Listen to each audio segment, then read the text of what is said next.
আসসালামু আলাইকুম বন্ধুরা, সবাই কেমন আছেন? আজকে আমি একটা ইলেকট্রিক অটো কুকিং বা অটো চুলা বলি যেটাকে, এটা হঠাৎ করে চুলাটা গরম হচ্ছে না। তো এটাকে আমি আগে থেকে নাটগুলো খুলে রেডি করে রেখেছি।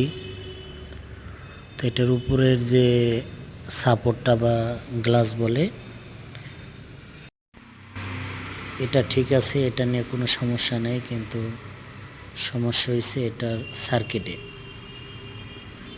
এই সার্কিটে যেই কম্পোনেন্টগুলো আছে, তো ওখান থেকেই কোনো একটা ঝামেলা। তো আমি আপনাদের পুরো ভিডিওটা দেখাচ্ছি। আগে এর কি কোথায় আছে সেটা দেখাই। অন অফ, হ্যাঁ, এটা দিয়ে অন করে, এটা দিয়ে বাড়ায় এবং কমায়।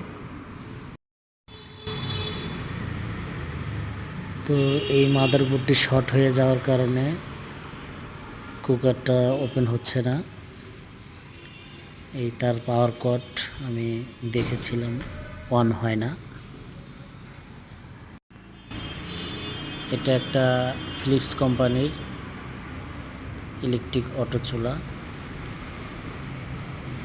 তো যে কোনো একটা পার্টস নষ্ট হওয়ার কারণে এটা অকেজ হয়ে গেছে। তো আমি এটাকে আজকে ওপেন করলাম, এটার কোথায় কি সমস্যাগুলো তুলে ধরার চেষ্টা করতেছি। যে এটার মডেল, কোম্পানির নাম। আশা করি ইনশাল্লাহ আমি এটাকে মেরামত করে ফেলবো, কিন্তু আমি এটার একটা ভিডিও আপনাদেরকে দিলাম। এটার যে কম্পোনেন্টগুলো এটি লাগাতে হবে, এই সুযোগে আমাকেও দেখায় ফেললাম। তো সবাই ভালো থাকবেন, ভিডিওটা কেমন হয়েছে জানাবেন। আসসালামু আলাইকুম।